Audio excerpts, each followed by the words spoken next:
नरेंद्र मोदी उद्या संध्याकाळी 7:15 पंतप्रधान पदाची शपथ घेणार। राष्ट्रपतींकडून एनडीएला सत्ता स्थापनेचं निमंत्रण। नरेंद्र मोदींच्या शपथविधीसाठी 9,000हून अधिक पाहुण्यांना आमंत्रित।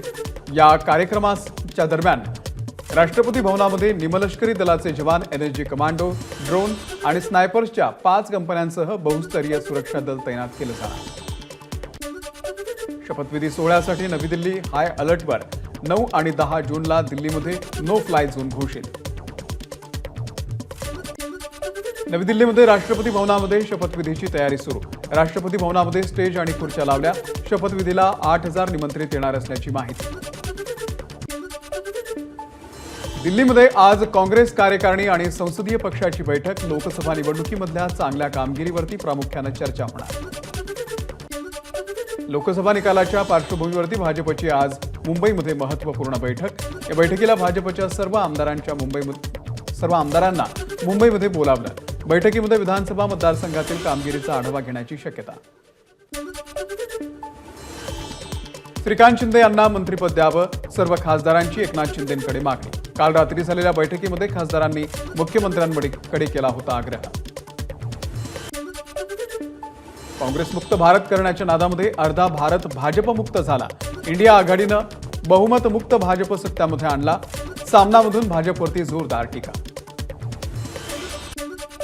सत्ता स्थापनेसाठी बहुमताचा आकडा गाठताना मोदी शहांची दमछाक। यापुढे मोदी हिंदुत्वाचा ही सुद्धा तोंडातून बाहेर काढणार नाहीत। सामनाच्या अग्रलेखामधून मोदींवरती हल्लाबोल।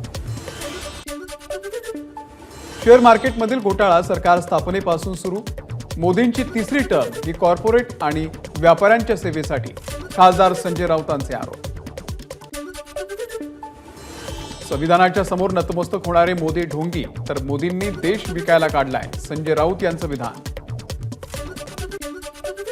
मोदी सरकार टिकणार नाही, खासदार संजय राऊत यांचा दावा। नाशिक शिक्षक मतदारसंघाच्या निवडणुकीसाठी 40 उमेदवारांचे 53 अर्ज दाखल।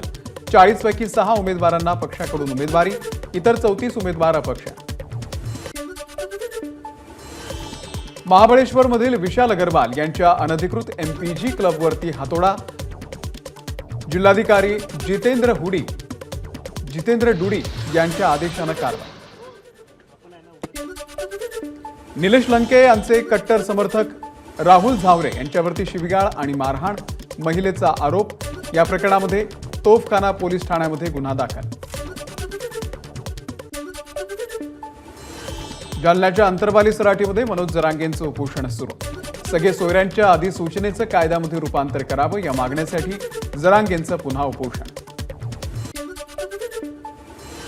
आरक्षण न दिल्यास विधानसभेमध्ये सर्व जाती धर्माचे 288 उमेदवार उभे करणार। विधानसभेला नावं घेऊन पाडणार, मनोज जरांगे यांचा इशारा। कोल्हापूरच्या मध्यवर्ती बस स्थानक परिसरामध्ये शरद पवार यांच्या गटाकडून बॅनरबाजी। सुजल्यावरती कळतं शरद पवारांनी मारलं कुठे, बॅनरवरती उल्लेख। बॅनरनं वेधलं सगळ्यांचंच लक्ष। मुंबईच्या मातोश्री बाहेर मुख्यमंत्री एकनाथ शिंदे यांचे बॅनर। राज की तिलक की करो तयारी, एक अकेला सप्पे भारी अशा आशयाचे बॅनर। विभाग प्रमुख कुणाल सरमळकर यांच्याकडून हे बॅनर लावण्यात आले। रत्नागिरी सिंधुदुर्ग लोकसभा निवडणुकीच्या निकालानंतर महायुतीमध्ये वादाची ठिणगी। नारायण राणेंसाठी आम्ही सगळ्यांनी काम केलं, निलेश राणे यांच्या आक्षेपांवरती उदय सामंत यांचं उत्तर। रत्नागिरी मतदारसंघाच्या दाव्यासंदर्भामध्ये फडणवीसांकडे तक्रार करणार, उदय सामंत यांचं वक्तव्य। Neral Aman lodge mini train आजपासून बंद राहणार। अमन लॉज ते माथेरान मिनी ट्रेनच्या फेऱ्या सुरू राहणार। पावसाळ्यामध्ये खबरदारीचा उपाय म्हणून रेल्वे प्रशासनाचा निर्णय। शासन आदेशानंतरही मुंबईमधील 65% बार आणि मद्य दुकानांना देवता आणि राष्ट्रपुरुषांची नावं। राज्य उत्पादन शुल्क विभागाकडून शासन आदेशच मागे घेण्यासाठी शिफारस। अधिकाऱ्यांवरती कारवाई करा, हिंदू जनजागृती समितीची मागणी। पावसाळ्यामध्ये रेल्वे किंवा मुंबई महानगरपालिकेच्या मालकीच्या जागेवरती घाटकोपर होर्डिंग दुर्घटनेसारख्या घटनेची पुनरावृत्ती होणार नाही, याची दक्षता घ्या। सर्वोच्च न्यायालयाच्या पालिका रेल्वेला सूचना। रविवारी मुंबईमध्ये मध्य आणि पश्चिम रेल्वेवरती मेगा ब्लॉक। पश्चिम रेल्वेवरती सकाळी 10:30 ते दुपारी 3:30 पर्यंत, तर मध्य रेल्वेवरती सकाळी 11:30 ते दुपारी 3 वाजेपर्यंत मेगा ब्लॉक। पश्चिम रेल्वेवरच्या विनातिकीट प्रवाशांना पकडून एप्रिल मे या 2 महिन्यांमध्ये 38 कोटी रुपये दंड वसूल। एसी लोकलमधून विनातिकीट प्रवास करणाऱ्या प्रवाशांकडून 29 लाखांचा दंड वसूल। नवी मुंबईमधल्या सिडकोच्या घरांची सोडत पुन्हा लांबणीवर। पदवीधर मतदारसंघ निवडणुकीच्या आचारसंहितेचा फटका, 5 जुलैनंतर सोडत जाहीर होण्याची शक्यता। मुंबईकर प्रवाशांची मेट्रो 2 आणि 7 ला पसंती। मार्गिका सुरू झाल्यापासून एका दिवसामध्ये 2,60,471 प्रवाशांनी केला प्रवास। वंदे भारत एक्सप्रेसचा वेग मंदावला। प्रति ताशी सरासरी 84 किलोमीटरवरून आता 76 किलोमीटरवरती प्रवास होणार, रेल्वे मंत्रालयाची माहिती। राज्यातील उपयुक्त पाणीसाठा खालावला। राज्यातील जवळपास 2,997 धरणांमध्ये पाणीसाठा 20%वरती, तर संभाजीनगरमधील धरणांमध्ये सर्वात कमी पाणीसाठा। नाशिक जिल्ह्यामधील पाणीसाठा 8.48%वर। जिल्ह्यातील 8 धरणांमध्ये 0% पाणीसाठा। नाशिक शहराला पाणीपुरवठा करणाऱ्या गंगापूर धरणामध्ये 18% पाणीसाठा शिल्लक।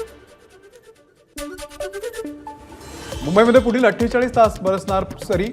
वेळेच्या आधीच मान्सून आल्यानं उष्णतेनं त्रासलेल्या जनतेला दिलासा मिळणार। नागपूरच्या नरखेड तालुक्यामध्ये पावसाचा कहर।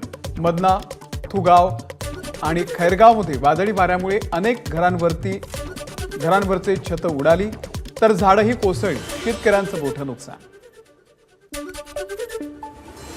भिवंडी शहर आणि ग्रामीण भागामध्ये विजेच्या कडकडाटासह मुसळधार पाऊस। अनेक भागांमध्ये वीज पुरवठा खंडित। पालघरच्या अनेक भागांमध्ये पावसाची हजेरी। पहाटेपासून पालघर, मनोर, डहाणू, वाडा, विक्रमगड या भागामध्ये पावसाची रिपरिप सुरू। ज्ञानेश्वर महाराजांच्या पालखी प्रस्थानाच्या वेळी प्रतिदिंडी निव्वळ वारकऱ्यांना प्रवेश देणार। प्रतिदिंडी 90 वारकऱ्यांना प्रवेश देणार। गेल्या वर्षी प्रस्थानाच्या वेळी वारकरी आणि पोलिसांमध्ये झटापट झाल्यानं या वर्षीचा महत्त्वाचा निर्णय। एबीपी माझा, उघडा डोळे बघा नीट।